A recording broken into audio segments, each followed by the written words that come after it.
openness that they've been engaged. So I'm privileged with this opportunity, and I told our team when we received the invitation, inshallah, welcome, because some of these, weeks and months in the past year, been traveling a lot, been seeing the other side of Indonesia, then outside the urban.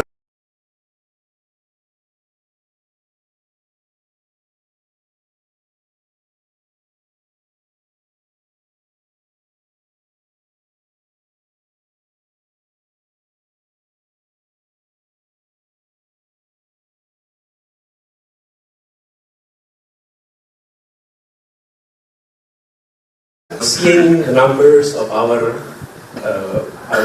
trade from the Ministry of Trade between our country has grown during the period of 2018-2022 at the rate around 10% per year in terms of the total trade value.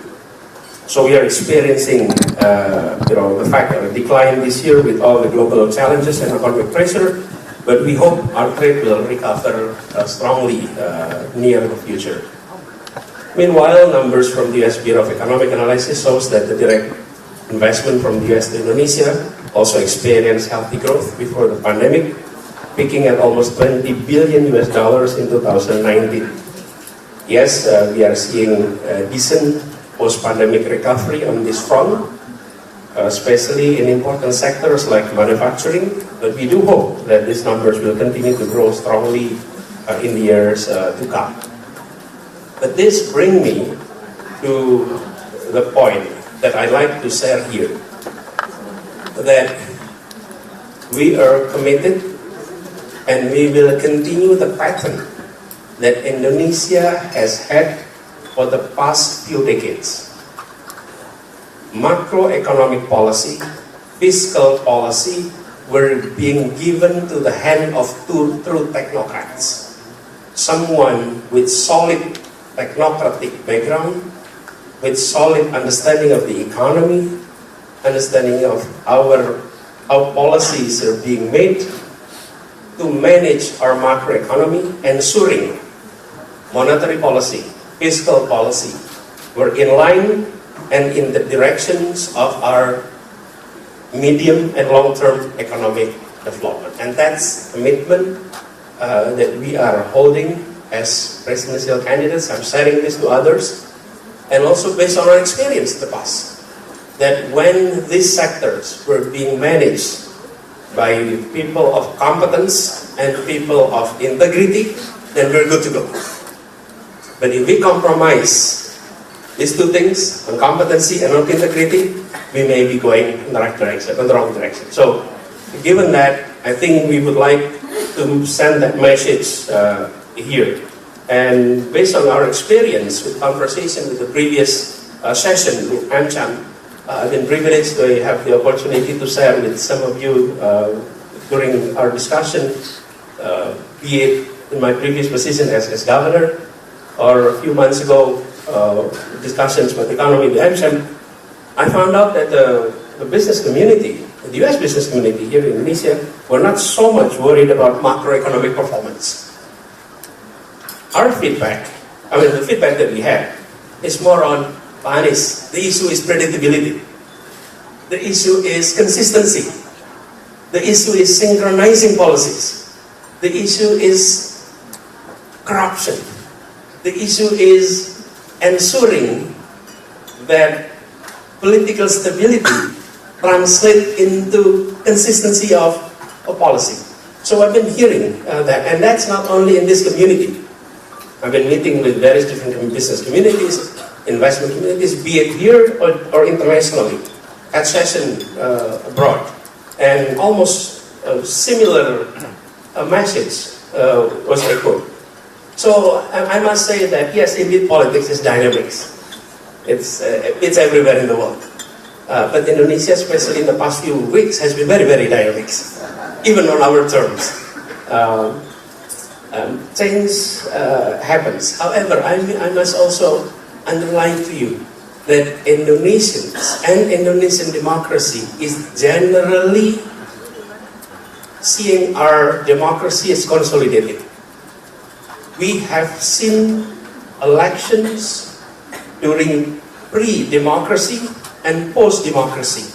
Almost all of these elections were widely well organized, well accepted, and people move on, including local elections. I was once told, Panis, look at local elections. No less than 300 local elections being contested at the Constitutional Court. That shows we have problems. In my perspective, it doesn't show that we have problems. It shows that we respect judicial system to function. Look, they protested the election result not on the street, but going to the Constitutional Court and demand the judge to decide. And the judge has 2 weeks to decide. And when they decide, this is the winner, the A or the B, they accept it, they may not be happy, but going back home and move on.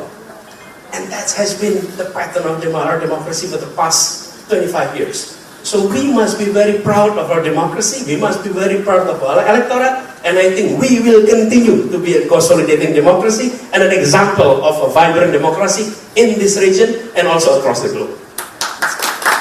In a country that is extremely diverse, an extremely diverse country, and yet you have this vibrant democracy. So even though, in the elites, you may be seeing radical move, radical change, that's among the elites, and elites everywhere is like that. But the electorate is different. And therefore, I'm quite optimistic that even in the next election, we will be seeing election, hopefully, free, fair, hopefully, and that's our message too. And people will participate actively in this election. So, going back to the main issues, I think what is our clear agenda on this? A few things. What we have noticed, and this is our main issue that we are echoing during our campaign. We have seen a new phenomenon across the globe, that disparities between countries were narrowing down. But disparities within country were widening. Indonesia is now part of G20. 30 years ago, we are so far away from being top 20 economy in the world. Now we are in the club of Big 20, the top 20. We will be moving up the ladder. Disparities between Jakarta, Tokyo, Singapore, New York, London were narrowing down. However, disparities within countries were widening. Between Jakarta and the rest of Java, between Java and the outer islands, between urban and rural, those are widening. And we need to address this issue because Indonesian economy is not only Jakarta's economy, it's not only Java economy, but the economy across Indonesia. If we continue to have centralized centers of economic activity in Java, we will continue to pull best brain into Jakarta, into Java, and we will continue enlarging disparities. So our main message for our campaign is keadilan, equality, equal opportunity. And we would like to see more centers of economic growth across Indonesia. Not only in Java, but at least 14 other major cities across Indonesia to be stimulated, to be transformed into major mover of economy in those particular regions across Indonesia. So that's one aspect that I'd like to share here.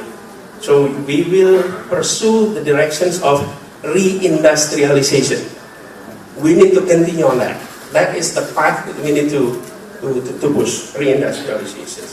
And on that aspect, central government will have to provide clear policy direction on this.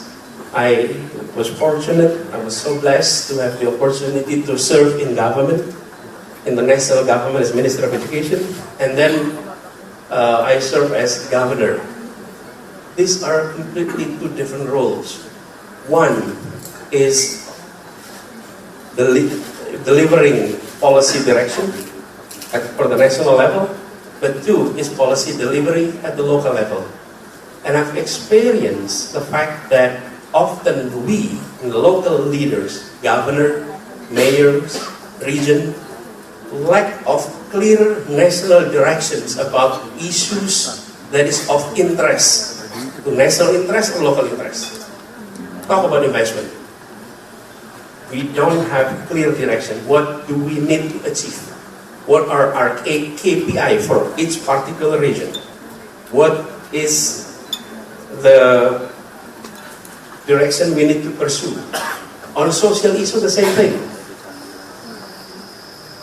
Maternity,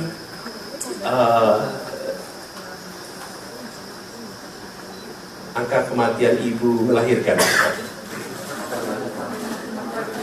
Maternal mortality rate, for example, or stunting, or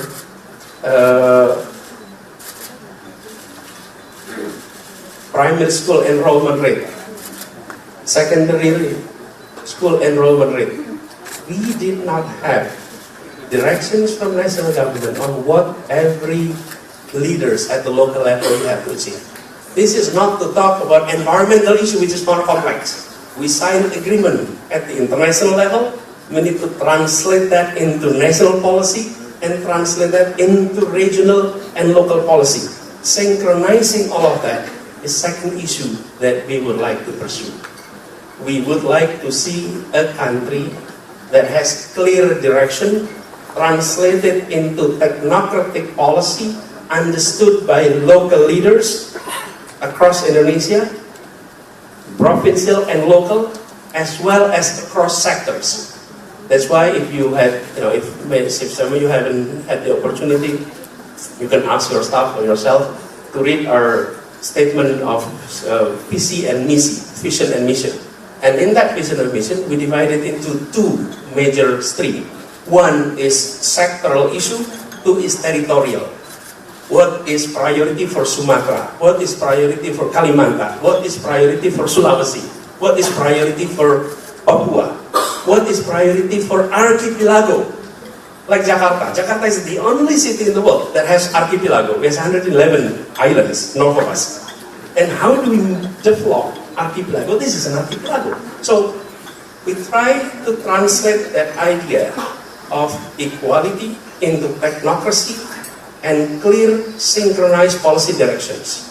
So that being governors, I know what is the priority from national level. And I can translate that into action at the local level. And national government have the fiscal and non-fiscal incentive, disincentive to communicate with local leaders. And that has not been exercised for so many years. We are given block of fund regardless of how good we perform on our development agenda. And that needs to change. Is that new? No, we did that in Jakarta. We translate our agenda at the city level, translate that into our department's achievement items, KPI, and then created a unit to ensure monitoring on the implementations of all of that.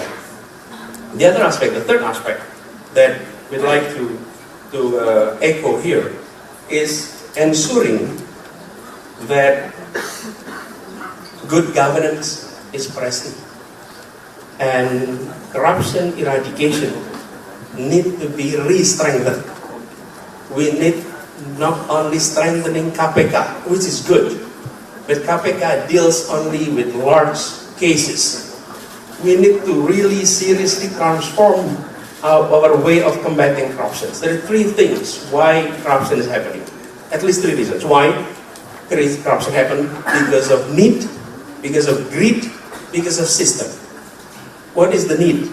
There are many employees of government who are making their salaries or their monthly salary, their annual salary so low that they cannot survive.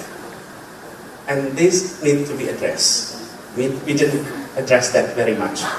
We tried to do that in Jakarta. Now, employee of Jakarta government is making equivalent to their counterpart in the private sectors. so that small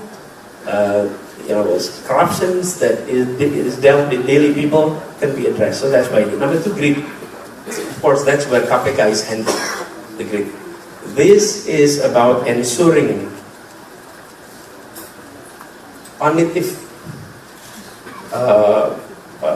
actions and strict law enforcement through reform in our judiciary system, in our law enforcement agency.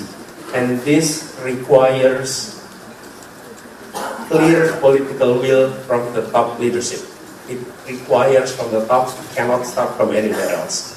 And if Indonesia would like to embark on the journey becoming a more advanced country, good governance need to be corrected, practice of corruption need to be seriously handled, and that is one of our main agenda. And I think the public in general were also agreeing on that.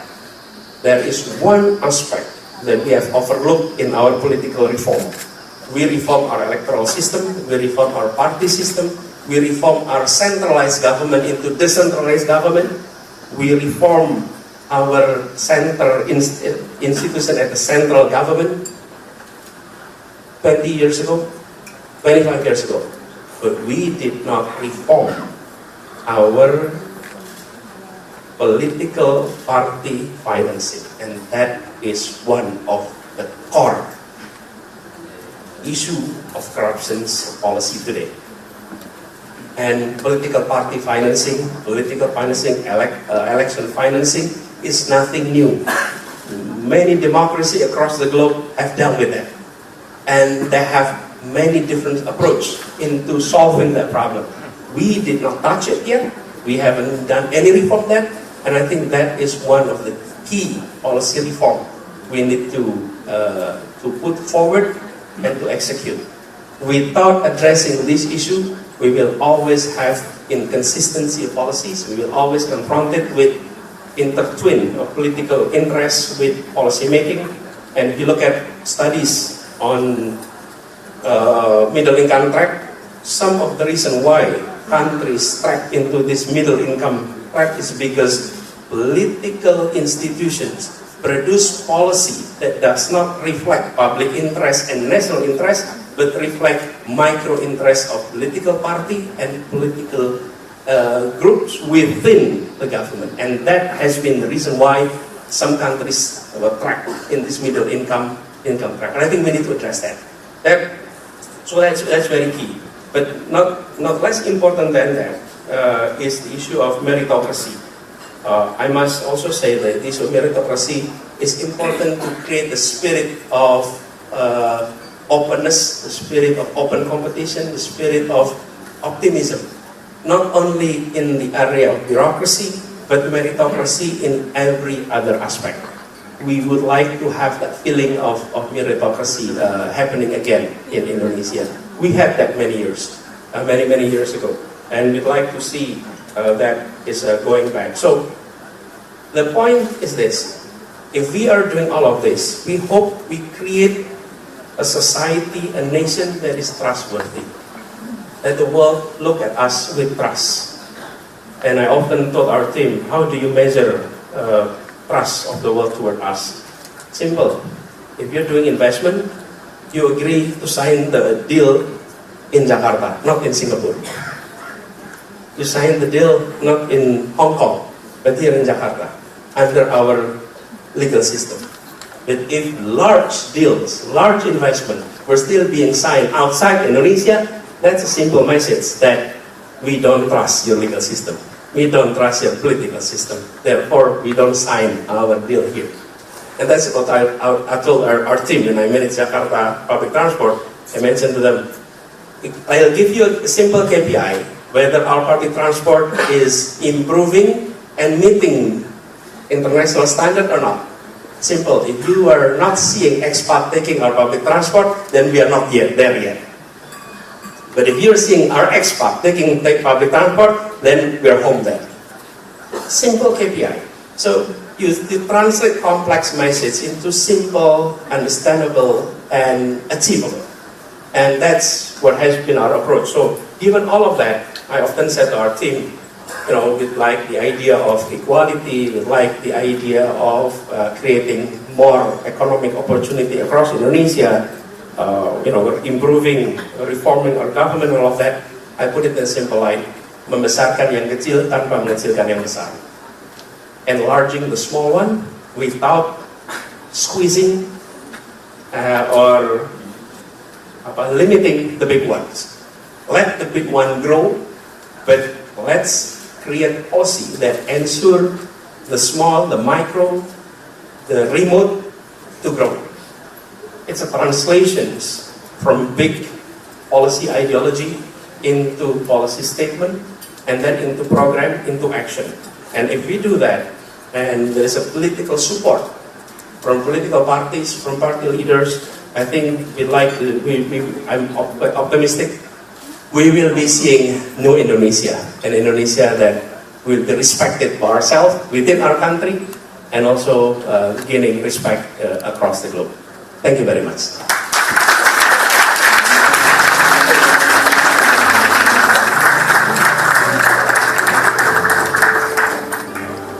Thank you very much, Your Excellency Bapak Anies Baswedan, the former governor of Jakarta, as well as 2024's presidential candidate of the Republic of Indonesia.